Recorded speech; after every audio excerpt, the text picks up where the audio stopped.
Have you ever had someone not clear the record? Because ultimately, whoever owns the publishing And the can master. clear it, and the masters can either clear it or not clear it. Have you ever Exactly. come to someone and said, "Yo, I got this idea," and they're like, Thank nah, God. Thank God. Not yet. I've gotten every record I want to clear. Dope. The interesting thing that people ask me, because if you see deep cover, Yep, Dre and Snoop. and I had a conversation with Dre. But does Suge still have a piece of that also, or no?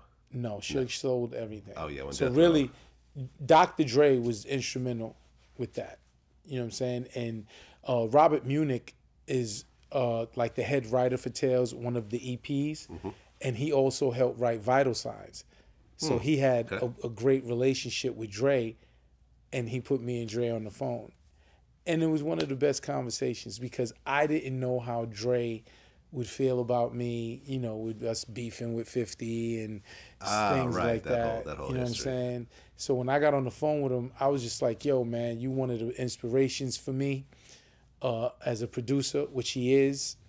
And I was just like, me and John never disliked you. He was just, and I said, you know about beef. And you know, when you talk to Dre, he knows. And I'm like, Yeah. it was never, I always respected you and I love all of your music. And it was just and he said, man, don't even think about that. And he was like, how was we even the last time we seen each other? Which is, I produced this record called Watch Me for Jay, Right. Yeah, I was trying to remember what the featuring song was. Dr. Dre. Exactly. Compton, you know what I'm saying? And it was crazy because I was in the studio producing Dr. Dre and he was listening to me and taking direction from me. And it was like, yo, it's Dre. And then after we did the record, me and him just sat and I gave him, because he said something in an article, in a Source article back in the day. He said, it's not that producers want to make whack shit. They just don't know how to get what's in their brain to tape. And that was, at the time, that was my problem because I didn't play instruments. So I explained that to him or whatever, and it was just a great, great session with me, him, and Jay. And he was like, I was like, that's the last time we was really together, clicked up, and we was the best of friends. So he says, yo, we the best of friends. Well, I understand that Jay actually walked you into a meeting with Stephen Hill at BET. Yeah, Jay is instrumental for Tales. Right, because you said that after the whole Fed raid and everything else like that, for years there was somewhat of a dark cloud over you, and people didn't want to work with you for whatever reason. Not somewhat. It was a real What's thing. that motherfucker in the Peanuts? He walks with a cloud over his Pigpen. What is that his name? You know who I'm talking about? He Yeah. walks with just a cloud. That was me. So even though everyone knew I was brilliant, even they know I did with music, I was tainted even after I was found not guilty. Here's exactly what would happen. I would go inside of a meeting. The meeting would be outstanding. And then I would leave the meeting and I just felt like either someone who hated me called them and got to them and said, yo, he's a gangster.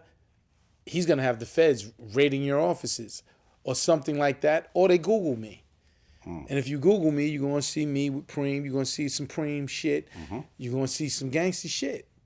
So you pair that gangster shit with the haters that probably didn't like me and them calling them like, yeah, he runs with a bunch of killers and gangsters or whatever, and then deal would never happen. So what happened with Stephen Hill is I love Stephen Hill because Stephen Hill knew me. So here's the guy who's running BET and he knew me. So when I pitched it to him, and no one could call Stephen and badmouth me because he was like, what? I know Irv for 25 years. Shut the fuck up. They couldn't hate on me with him. You understand? And then where Jay came into play is Stephen only gave me a 1-episode order. Like a pilot. A backdoor pilot of which we'll see how it does. If it does good, I'll order some episodes. So that was fine. So I'm in the door, but I'm like, I don't want 1 episode. I want a real episode order. So that's when I called Jay. And I said, Jay, knowing he wanted to promote Tidal, I said, yo, I'll give you the second window and I'll make it rated R. So BET will have the PG-13 version. You'll get the director's cut and you'll get to own the second window. Jay immediately was like, yo, that's dope, loves it. I bring Jay to the meeting. Me, Jay-Z, Stephen Hill, Darryl Walker, who was head of business affairs, Chris Abrego, and Charlie McCormick, who ran Endemol Shine. So in the meeting, Jay's in the meeting with them. They're happy, right? Jay don't get told no. So we sitting there, we're talking about tales about them getting the second window, and Stephen goes, Jay, what do you think? Right? So Jay, what do you think? And Jay says, to perfection, what do I think? I think we should give Gotti whatever he wants and then get out his way. Because when he's creative like this, he's gonna make it happen. So we need to set him up and get out of his way. Stephen Hill looks at me, so what do you think? I said, well, everyone's in this room. We got Endemol Shine, BT, we got Hove and Tidal, and we're gonna make one episode?